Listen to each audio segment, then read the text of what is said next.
Κάρολα, η τελευταία μου σκέψη μαζί σου. Θα ήθελα να σε κάνω ευτυχισμένη.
Λίγες μέρες, αλλά το όχι του λαού μας δεν ήταν στιγμιαίο.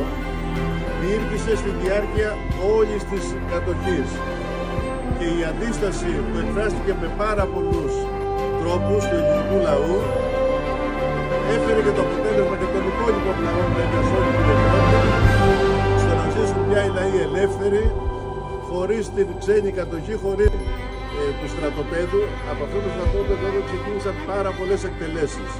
Εκτελέστηκαν χιλιάδες συνάνθρωποι μας. Η μεγαλύτερη, η πιο μαζική εκτέλεση ήταν την Πρωτομαγιά του 1944, όπου εκτελέστηκαν 200 παλικάρια, 200 αγωνιστές, οι οποίοι μάλιστα ήταν κρατούμενοι ήδη από την δικτατορία του Μεταξά, ήταν 8 χρόνια ήδη κρατούμενοι και ήταν οι πρώτοι που με τη διαταγή των